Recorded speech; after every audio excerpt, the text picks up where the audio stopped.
Salut les tarophiles et bienvenue sur cette nouvelle vidéo. Aujourd'hui, présentation d'un nouveau jeu, d'une jolie petite découverte qui m'a bien fait plaisir de trouver. Il s'agit du tarot classique de Barbara Moore, qui est voilà, en quelque sorte une sommité hein, dans le domaine du Rider-Waite. En tout cas, le livret est écrit par Barbara Moore et les illustrations sont de Eugene Smith. Et c'est une petite perle, une jolie petite merveille que j'ai trouvée par hasard.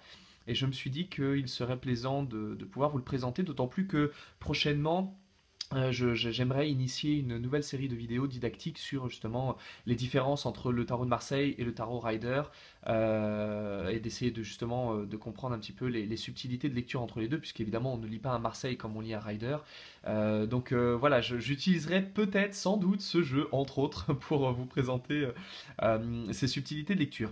Et donc voilà, je voulais vous présenter celui-ci pour aujourd'hui, le tarot classique, qui est édité donc chez Ada, le même éditeur que celui chez qui j'ai fait éditer mon jeu. Et c'est un très beau jeu qui n'est pas non plus excessivement cher pour la qualité du travail, puisqu'il est à quelque chose comme 30 euros, je crois.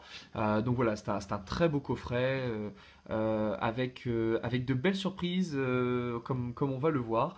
Donc là, pour le coup, c'est vrai que c'est assez imposant, c'est assez solide, comme Ada c'est bien le faire. Malheureusement, on n'est pas pour le gain de place, hein. C'est un petit peu la nouvelle mode aujourd'hui. De toute façon, on voit qu'il y a bien les deux tendances, hein. La tendance entre les jeux rikiki tout petits et ceux dont il faudrait presque 3 fois la taille des mains pour pouvoir les mélanger. Là, au niveau de la taille des cartes, on est bon. Par contre, effectivement, au niveau du boîtier, c'est peut-être un tout petit peu excessif. Donc, on va aller voir ça. Tac, le livret. On va mettre de côté. Puis les cartes. Et donc voilà, un petit boîtier, bon ça fonctionne plus ou moins bien, on sent qu'il a déjà un peu vécu, qu'il n'est pas entièrement droit, les choses sont pas tout à fait collées, mais enfin bon, nous connaissons évidemment la qualité des éditions Ada, donc nous ne dirons rien. Alors, continuons. Voyons voir un petit peu le jeu très rapidement, alors je vais peut-être le diviser en deux, ce sera plus sympa. Hop, là, tac, on est dans les bâtons, hop, on va mettre ça de côté. On va attaquer par les arcades majeures. Alors, la première chose que j'aime, c'est le tarotage. Je trouve qu'il est très joli, il est vraiment très chouette. Et là, côté qualité d'impression, voilà, c'est plutôt pas mal. Les cartes sont vraiment de bonne facture. Je me plains sur le coffret, mais parce que voilà, c'est toujours un peu pénible de tomber sur des coffrets qui sont pas de bonne qualité. Et je reviendrai sur les problèmes d'impression parce que ça n'est pas terminé. Mais en tout cas, voilà, au niveau de l'impression des cartes, on est vraiment plutôt pas mal. C'est une bonne facture, c'est un bon grammage. Les cartes sont vraiment bien, assez solides. Bon, enfin, bon, après, on va pas s'amuser non plus à les plier. De toute façon, c'est pas le but. Et on va essayer de voir un petit peu justement les arcades les uns après les autres. Alors, si vous ne connaissez pas le Rider, voilà, moi je vous invite à découvrir le Rider déjà un peu plus classique. Là, on tombe sur quelque chose d'un peu plus fantaisiste, mais ça respecte toujours l'iconographie assez classique du Rider, que personnellement je trouve un peu austère. Donc là, pour le coup, je suis vraiment très content de trouver cette version. Alors voilà, voyons voir un petit peu. Donc là, on a l'équivalent du fou qui est numéroté 0, ce qui m'agace un petit peu, évidemment, puisque ça, c'est très typique des jeux anglo-saxons, de ne pas accepter le fait que le mât n'ait pas de numéro. Pourtant, s'il n'a pas de numéro, pourquoi lui en mettre un? Il n'en a pas, c'est tout. Donc bref, je commence à pester, mais enfin, à côté de ça, j'aime beaucoup ce jeu. Donc on trouve le mat. Ensuite, le magicien, où là, on est vraiment sur une iconographie qui n'a vraiment rien à voir avec le battleur hein, du Marseille. La grande prêtresse, qui est un équivalent de la papesse. L'impératrice, très jolie. L'empereur, très sérieux. Alors, l'hiérophante, qui remplace évidemment le pape. Hein. Les amoureux, plutôt que l'amoureux. Le chariot.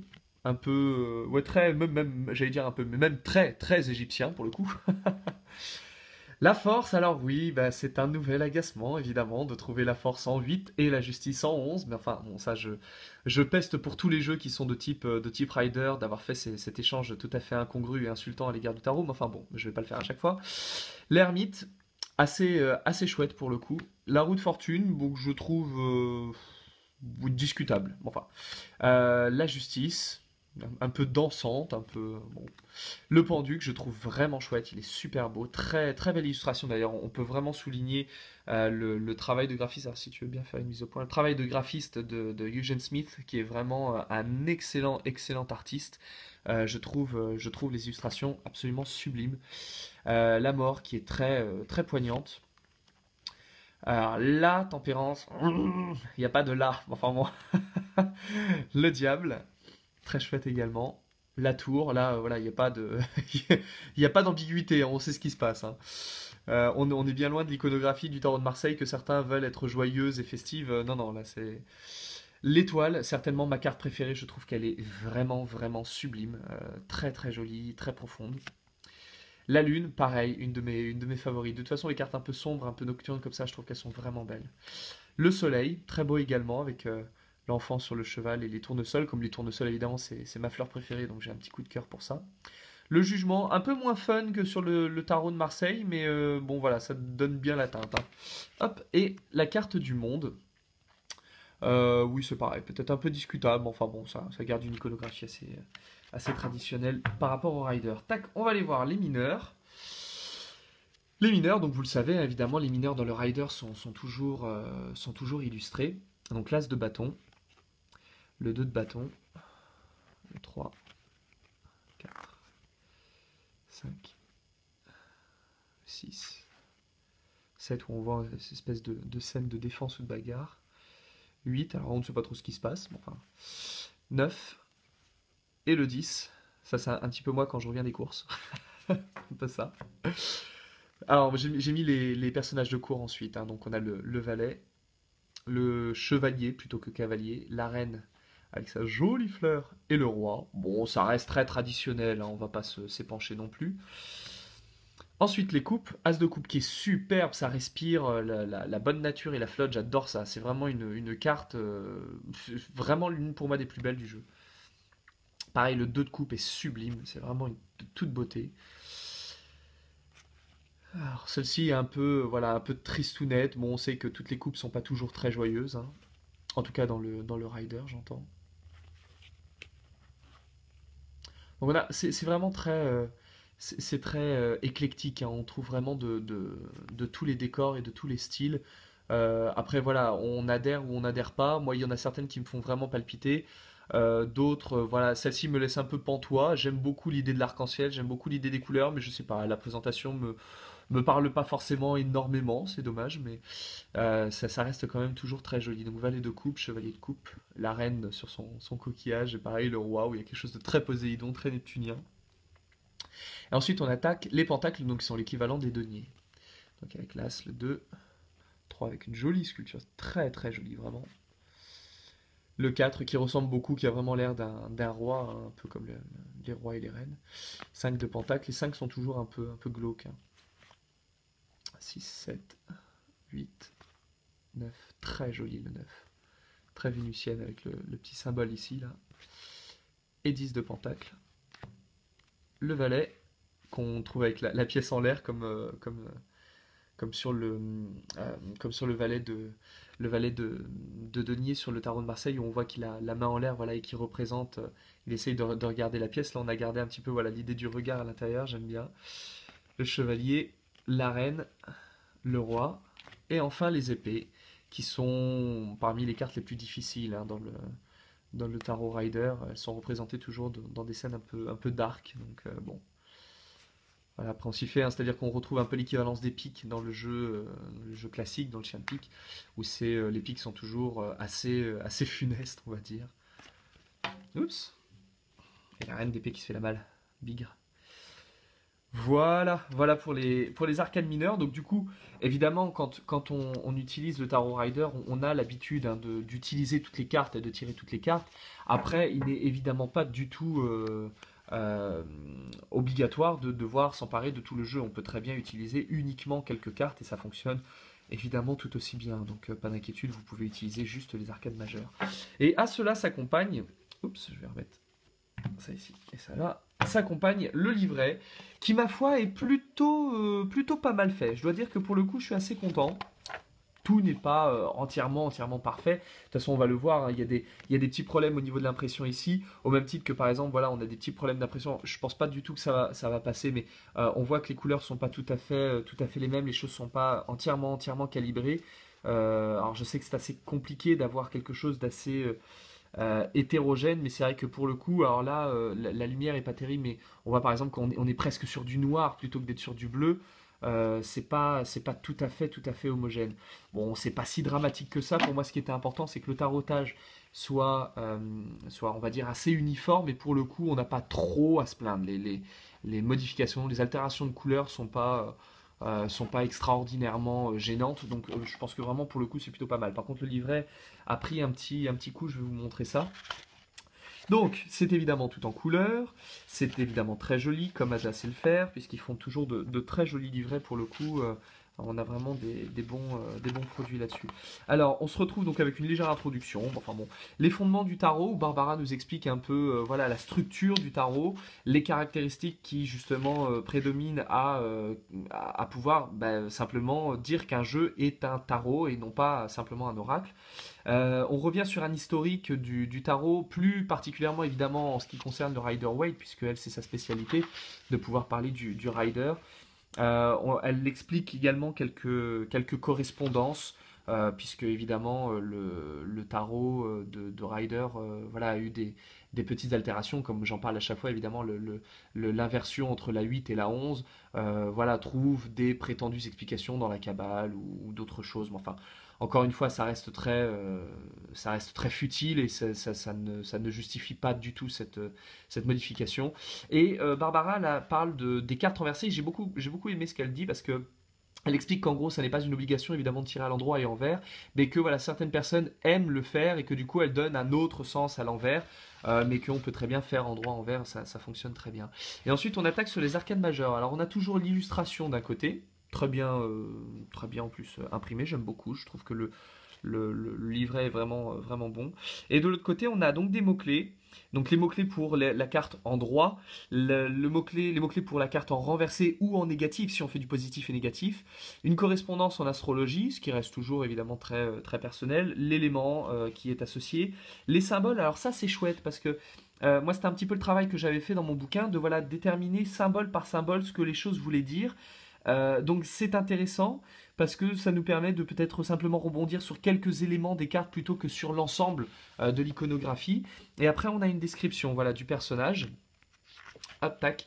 Voilà, c'est assez court, hein, c'est vraiment très succinct hein, pour le coup. Et après, voilà, moi je trouve un peu dommage la mise en page, là par contre, qui est assez discutable, en cela que on prend l'habitude d'avoir effectivement une carte d'un côté, puis après la description. Et là, par exemple, on se retrouve avec le magicien qui commence ici et qui apparaît après. Donc je trouve ça un peu bête. Je trouve pas que ça soit très pertinent. D'autant plus qu'effectivement, dans la majeure partie du temps, quand on prend un livret, on a l'habitude effectivement de voir la carte sur le côté comme ça, puis après les explications. Et là, c'est vrai qu'on se retrouve avec l'impératrice qui commence là, qui se termine là, et la carte entre les deux. Bon, voilà, c'est très aléatoire selon moi. Mais encore une fois, c'est une question de préférence. Après, quand on arrive donc sur la fin des arcades majeures, tac, ici, on a une petite explication de ce que sont les mineurs selon l'auteur. Donc, quels sont les sens des bâtons, des coupes, des épées et des pentacles, avec encore une fois des correspondances qui sont évidemment très propres à ce que on donne traditionnellement, c'est-à-dire le bâton feu, la coupe eau, l'épée air et pentacle terre. Et comme je l'ai expliqué récemment, c'est évidemment une association qui est totalement fausse et qui est le résultat d'un ésotérisme malheureusement très bas de gamme et très occidentalisé et qui se détache complètement de l'histoire du tarot, puisque si on reprend ces correspondances, en réalité, il faut se mettre au regard des 4 castes indiennes qui ont donné justement cette iconographie en forme de tétralogie, en quelque sorte, avec les bâtons qui sont associés normalement au Shudra, c'est-à-dire aux esclaves et donc à la terre, les coupes qui sont associées au Brahman, donc à l'air, pardon, à l'eau, les épées qui sont associées au feu, parce que c'est les guerriers, ce sont les guerriers, les politiciens, ceux qui ont le pouvoir, et enfin les pentacles qui sont associés à l'air, puisque ce sont les commerçants, c'est la parole, c'est l'échange et la transmission. Donc là, voilà, bon, on s'en fout parce que quelque part on n'en a pas besoin quand on fait un tirage, mais je suis toujours un peu agacé de voir ce genre de choses parce que c'est pas correct, c'est pas correct. Après, on a des correspondances traditionnelles, voilà, entre des lettres hébraïques, des états alchimiques, des anges, par rapport à l'évangile, selon quel évangéliste. Un être élémental, donc ça parce qu'il existe toujours une créature pour chaque élément, donc la salamandre pour le feu, l'ondine pour l'eau, le sylphide pour l'air et le gnome pour la terre. Et enfin l'animal, donc le lion, le serpent ou l'aigle, l'homme ou l'ange et le taureau, donc comme on le voit avec les 4 évangélistes. Bon, après C'est encore une fois, on en a eu utilité ou pas. On a des correspondances astrologiques, pareil, qui du coup sont évidemment soumises à caution, puisque ces correspondances astrologiques sont au regard des éléments qui sont associés. Donc on a mis Bélier, Lion et Sagittaire parce que c'était les trois signes qui sont en rapport avec le feu, et on les a collés au bâton parce qu'on a dit que le bâton c'était le feu. Or, comme le bâton c'est pas le feu, forcément c'est faux. Donc voilà, c'est un petit peu toujours difficile de jongler avec ces correspondances qui finalement ne sont pas si indispensables. Après, on a des séries masculines et des séries féminines. Oui, moi c'est pareil, je reste toujours un peu dubitatif, mais enfin bon, pourquoi pas. Les nombres et le tarot, ça c'est bien pour les personnes qui débutent le tarot. C'est une excellente idée de donner simplement les significations des chiffres. Voilà, 1, 2, 3, 4, 5, 6, 7, 8, 9, 10. Pour les personnes qui veulent juste travailler en numérologie, c'est toujours sympa. Et puis après, on attaque. Alors, on ne fait pas famille par famille, on fait vraiment chiffre par chiffre, degré par degré. Donc voilà, on attaque As de bâton, As de coupe, As d'épée, As de pentacle. Et évidemment, à chaque fois, avec toujours des mots-clés, renversés, symboles, et puis une petite description. Tout ça pour tous les mineurs. Hop, viens par ici. On arrive à la fin. Voilà. Et là, on se retrouve avec des explications, cette fois-ci, sur les figures. Donc, encore une fois, les significations par rapport au bâton, coupe, épée et pentacle sont redonnées. Et puis, on retombe sur quelques explications par rapport aux valets, les chevaliers, les reines et les rois. Et après, on attaque. Tous les uns après les autres. On commence toujours par les valets. Alors c'est plus succinct que pour les arcanes majeures, hein, et que les arcanes mineures, les personnages sont assez courtement décrits là pour le coup. On a juste les symboles et puis quelques mots, on n'a même pas tout à fait les mots-clés, ça reste assez léger. Et alors j'ai eu un petit pépin moi voilà, d'impression. Donc là j'ai reine de pentacle, là j'ai le roi de bâton et le roi de pentacle. Donc voilà, on a un petit problème. Puis après on a une page qui saute, on a le roi d'épée sans l'image. Puis on a le roi de pentacle avec le roi de coupe. Enfin bref, c'est n'importe quoi. Voilà, roi d'épée, roi de bâton, même au niveau de la numérotation, ça ne suit pas. Enfin, c'est un calvaire. Donc je ne sais pas si c'est une erreur de mise en page ou si c'est une erreur d'impression. Mais bon voilà, ça reste... bon, c'est pénible, quoi, surtout quand on paye suffisamment pour un produit. Voilà, on espère toujours que ça soit un produit fini. Bon, on va dire que c'est pas la première fois que ça arrive. Donc, interprétation des cartes. Alors après, on a quelques notions, des choses moi que je trouve extrêmement intéressantes. Comment effectuer une lecture, comment on pose la question, comment on choisit le tirage, comment on mélange les cartes, comment on tire les cartes, comment on interprète la lecture. Ça, je trouve que c'est très intéressant, encore une fois, pour les personnes qui vont débuter parce qu'on va se sentir un peu plus guidé. Donc, pourquoi pas. Une page sur l'entraînement aux lectures, les signifiants, donc par rapport aux apparences physiques, signes astrologiques, personnalité, âge, comment lire pour nous-mêmes. Donc ça c'est toujours compliqué, hein, de bouquiner pour nous-mêmes les cartes. Et après on a quelques tirages. Et là encore une fois je vais m'agacer un peu parce qu'on a on a des formes de tirage. Mais encore une fois il n'y a pas d'exemple de lecture. Alors je le dis, je le répète pour la... je sais pas combien de fois. C'est interdit en 2016 de sortir un bouquin sans exemple de lecture, bon sang de bois. Quand vous donnez un jeu, vous donnez un bouquin et vous dites voici ce que le jeu veut dire, voici comment on le tire. La base, c'est quand même l'essentiel, c'est de donner des exemples de lecture pour voir comment ça s'articule.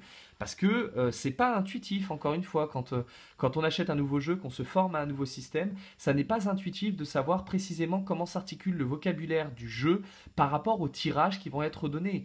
Donc je crois que c'est très important de pouvoir montrer véritablement des exemples de lecture, ce qui n'est pas fait et ce qui est en réalité presque jamais fait par les anglo-saxons. Il y a une espèce de fainéantise à ce niveau-là absolument intolérable et insupportable, où on laisse du coup le client se démerder avec, et je trouve que c'est bas de gamme, franchement c'est cheap. Puis donc on termine sur une conclusion, quelques lectures suggérées, donc ça c'est très bien parce que c'est toujours bien de voir un petit peu les autres bouquins vers lesquels on peut se tourner, mais qui restent toujours évidemment dans la même lignée que ce qu'on trouve ici. Donc voilà, donc si on n'est pas d'accord avec ce qu'on trouve ici, on va pas forcément être d'accord avec ce qu'on va trouver dans les autres bouquins. Puis on a un petit à propos de l'artiste. Donc voilà, l'artiste nous parle voilà, de son parcours avec le tarot, comment il a vécu le fait de dessiner ce tarot. Donc je trouve ça, ouais, c'est intéressant, c'est plutôt sympa. Et puis voilà, au niveau de la couverture, c'est assez chouette. Alors on voit pas très bien parce que j'ai pas beaucoup de lumière, c'est un peu dommage. Mais en tout cas, c'est un très bel ouvrage. C'est vraiment un beau bouquin et je suis assez content de l'avoir eu parce que ne serait-ce qu'au niveau des illustrations. Il est vraiment, vraiment très très beau pour le coup. Donc voilà, une belle perle. Alors c'est vraiment dommage de ne pas avoir de lumière. J'essaierai de corriger le tir la prochaine fois. En tout cas, voilà, un très beau jeu, moi que je vous recommande chaudement. Nonobstant toutes mes critiques et toutes mes gueuleries, ne vous en faites pas, tout va bien, c'est un excellent jeu. Voilà, moi je vous donne rendez-vous très prochainement pour une nouvelle vidéo. Et puis en attendant, d'ici là, comme d'habitude, prenez soin de vous.